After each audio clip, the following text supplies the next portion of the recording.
kenyataannya hari ini ada. Kenapa? Allah telah mengirim penolong pada dirinya. Maksudnya Allah telah menolongnya sehingga begitu mudah baginya untuk melakukan kebaikan. Sehingga dia keluar dari dairatul hissi, nggak terlena dengan itu semuanya. Dan menjadikan hartanya menjadi sebab ia lupa kepada tujuannya yaitu Allah. Kekayaannya, tahtanya tidak menjadikan dia lupa bahwasanya ia itu tengah menuju kepada Allah.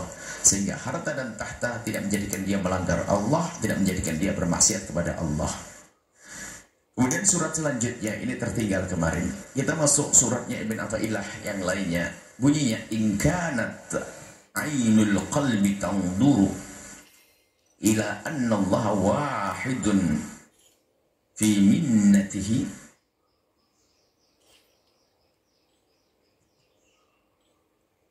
idza kanat ainul qalbi, mata ada mata hati, ada mata kepala. Kalau mata hati namanya basirah, kalau mata kepala namanya basar. Mata hati melihat makna, mata kepala melihat lafaz.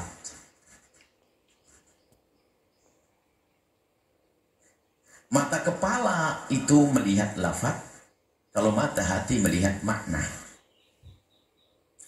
Al-basirah hati, al-basar, al-basirah mata hati, al-basar mata kepala. Idza kanat ainul qalbi, kalau mata hati seorang tangdur melihat ilallahi kepada Allah, kepada ila annallaha wahidun fi minnatihi,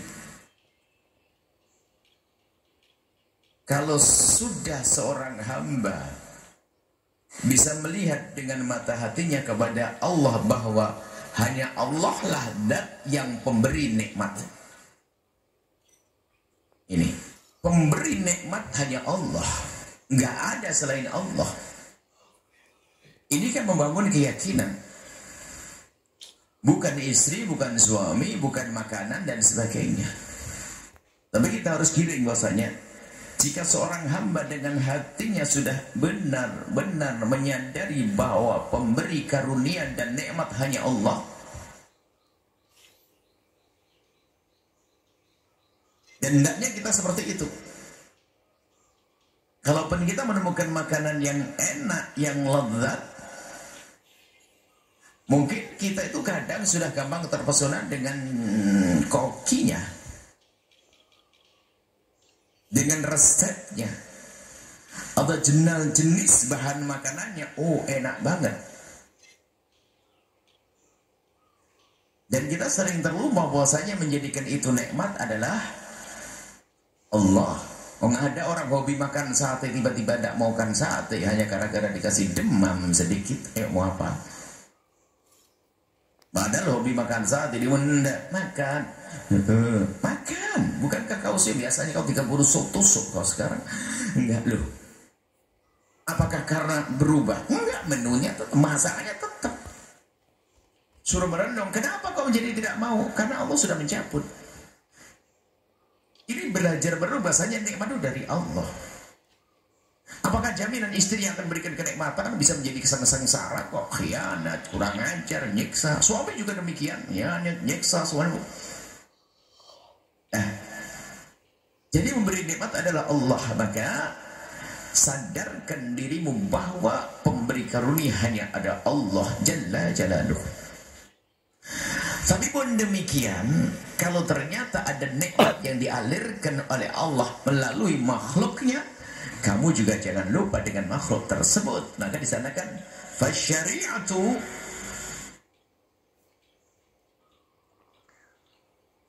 adapun syariah dohirnya, dohir kehidupanmu syariah takdi menuntutmu annahu labudda min syukri khaliqatihi. Kamu harus mensyukuri makhluk ciptaan Allah yang telah Allah pilih untuk menyampaikan nikmat Allah kepadamu.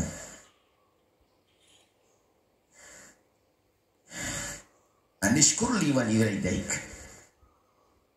Bersyukurlah kepadaku Allah, di sini aku, dan juga kepada orang tuamu. Maka mensyukuri orang tua ini adalah bagian daripada syukur kepada Allah. Tentunya kita harus rentet dulu ceritanya bagaimana. Orang tuamu yang telah memberikan kenikmatan kepadamu susu di masa kecilmu, yang dirimu belum membuka mata, ternyata ibundamu dengan penuh kasih sayangnya telah memberikanmu ASI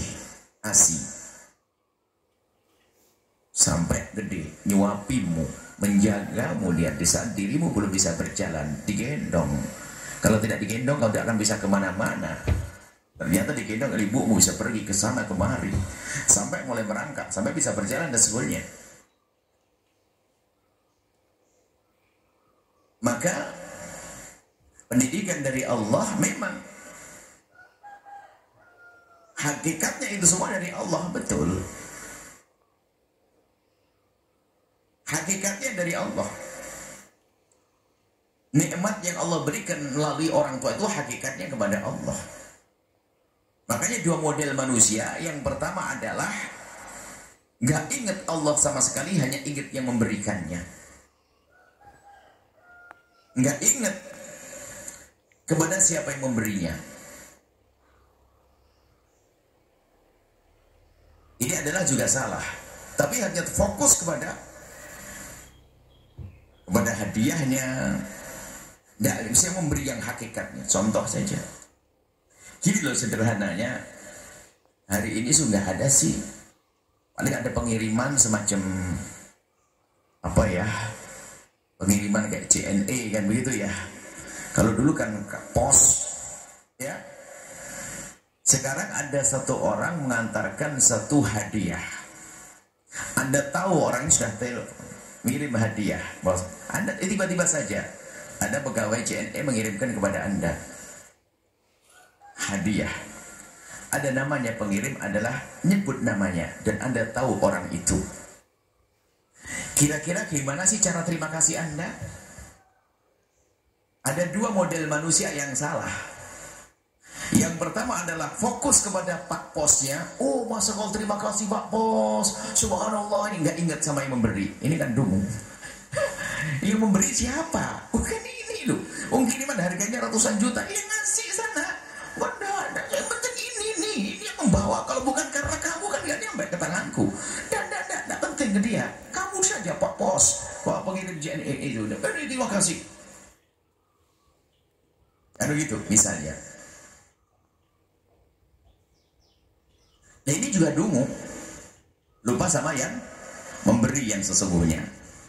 Atau sebaliknya, nggak punya adab, nggak ucapin terima kasih sama Pak Pos dan sebagainya. Hanya ingat dia, nggak peduli. Anda nggak punya adab.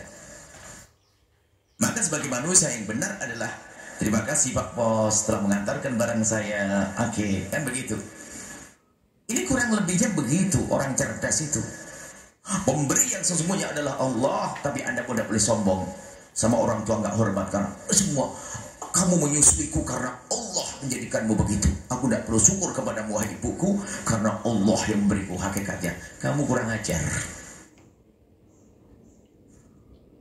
Maka Nabi Allah mengajarkan anisykurli, bersyukurlah kepadaku, wali kepada ayah ibundamu. Nah pemahamannya harus kita perluas bahwa hakikat nikmat memang dari Allah. Dan Allah bisa memberikan langsung kepadamu. Tapi kenapa tidak langsung harus lewat orang? Maka itu mengingatkan kepadamu bahwa pasti orang itu ada kelebihannya dong. Allah memilih orang itu tentu ada sesuatu. Maka pandang dia karena dia dipilih oleh Allah. Maka jangan sampai kamu tidak terima kasih pada dia. Dia menjadikan sebab sampainya nikmat Allah kepadamu karena dia istimewa dong. Itu ibumu loh. Kan gitu ya. Makanya man lam yashkurin nafs lam yashkurillah. Kalau kamu tidak bisa terima kasih pada manusia, hakikatnya kamu tidak bersyukur kepada Allah. Nah ini kadang orang sok ingat yang penting Allah, tidak terima kasih pada manusia. Nggak benar. Makanya dikatakan di sini, mana tadi? Hati menyadari bahasanya pemberi sesungguhnya adalah Allah.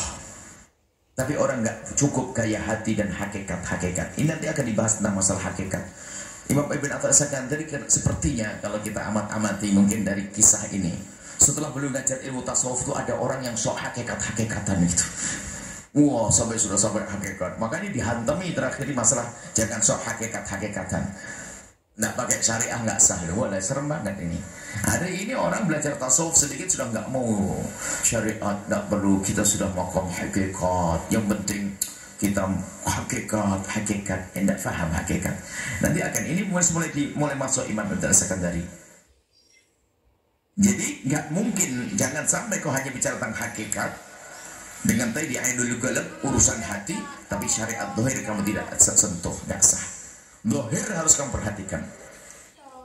Maka wanasu di dalam urusan karunia pemberi yang sesungguhnya adalah Allah.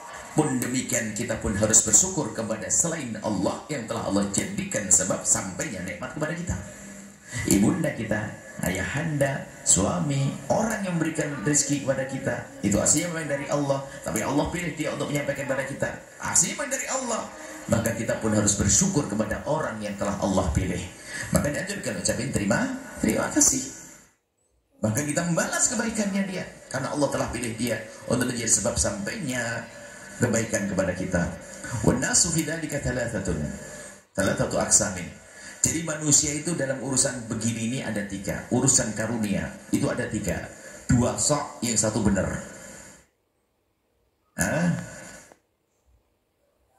Yang pertama ghafilun mughamikun fi ghaflatihi.